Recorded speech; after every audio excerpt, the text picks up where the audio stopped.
Sagutin lang natin yung mga nagre-react doon sa aking post na bakit ko kinakarga yung mga oversize, overweight.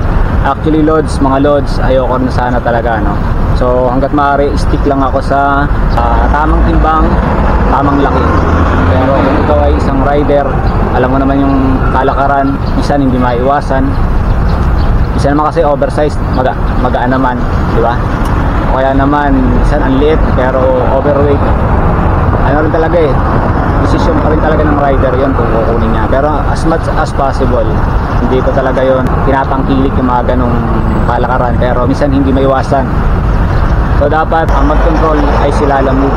So dapat hindi niya i-accept or hindi niya i-allow yung mga booking na walang description, walang note kung ano yung ipapadala, kung ano yung laki, kung ano yung timbang.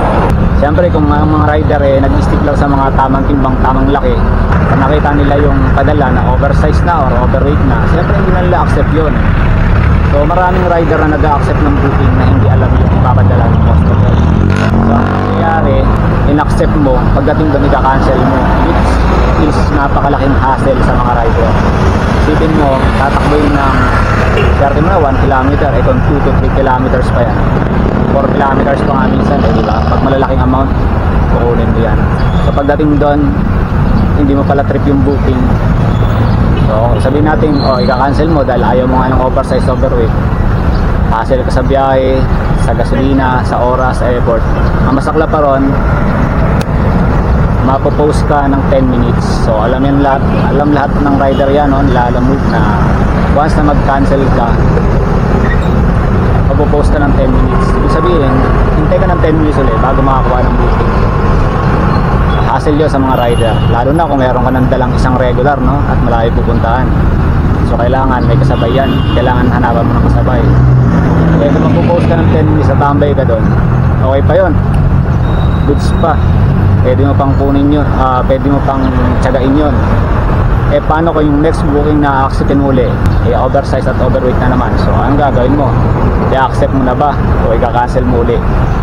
Diba minsan decision din talaga ng mga rider. So wag niyong sisisihin yung mga rider na minsan nagkakarga ng oversize at overweight. So hindi naman nila gusto yun. Siyempre sino kayo gustong malalas pag yung motor, diba? Ano tayo dyan? Tamang diskarte lang. So diskarte pa rin ng rider yun. Dapat isasaalang-alang pa rin natin lagi yung safety natin, no? Bilang rider. Marami naman booking. So hindi natin nakuha yun. Sayang, iwan na hindi. So yun lang. Para sa mga nagagalit o nagre-react sa post ko about yung oversize at overweight na nakakarga, hindi mo talaga maiwasan. Yun lang. Depende talaga sa sitwasyon. Depende sa sitwasyon. So yun lang masasabi ko. Shoutout.